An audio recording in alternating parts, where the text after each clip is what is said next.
Today, we're going to turn the Minibrute 2S into a two-voice synthesizer. Note this is applicable with other synth components, it's just for convenience that we're demonstrating this here. Now you may be saying to yourself, hey wait a minute, doesn't that synth already have two voices? Well, technically, but I want to have two independent OSC, VCF, VCA voices in parallel. Let's turn a sine wave into a synth voice. Firstly, we're going to use the AD envelope generator here so we can modulate the attack and decay times using controlled voltage. Let's go over some of the functionality that this has to offer so we can all be on the same page. When you feed an envelope generator a high signal, it spits out a voltage in stages.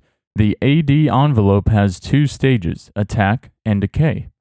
Those stages can last between 1 millisecond and 14 seconds in length each.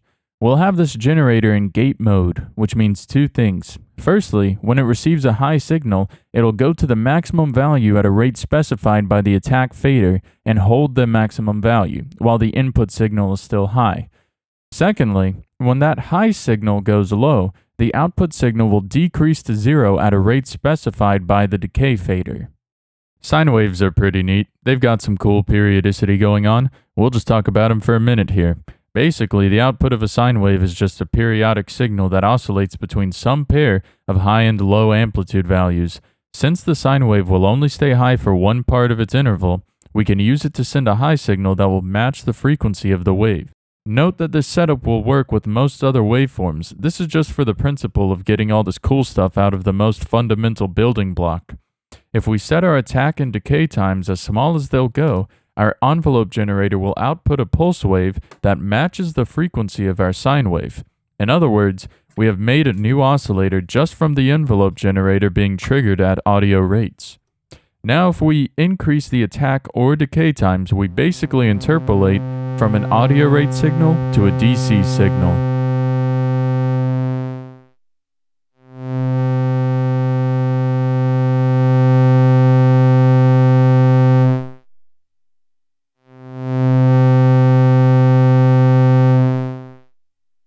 Technically, this will work with both the attack and decay sliders, but we'll just use the attack fader for now. When our sine waves trigger the envelope generator at high attack values, the output can't even get off the ground since it'll take at most 14 seconds to reach the peak from the attack point and is usually being triggered at some range between 0.025 and 0.0005 seconds. So by increasing the attack or decay times, we get a filter VCA combo effect going on. I'm hesitant to say low pass gate because it doesn't have the same plucky characteristics, but it's pretty close in functionality.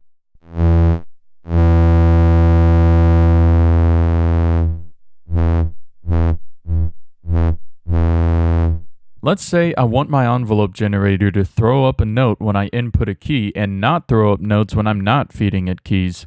Reasonable enough, that's how most keyboards work. That means we'll need to start our attack fader at the maximum value and proceed to some minimum value using another envelope generator. Since the envelopes have a range of 0 to some positive value, we'll need to flip the polarity of the function with an inverter.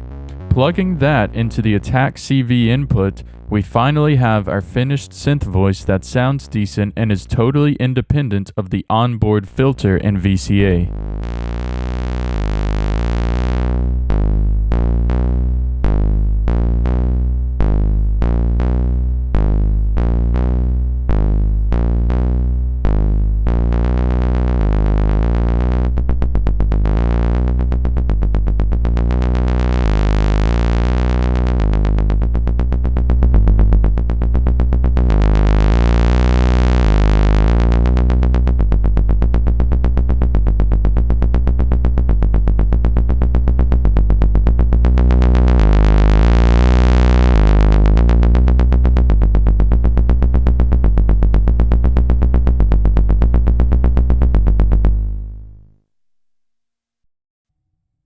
Here we go.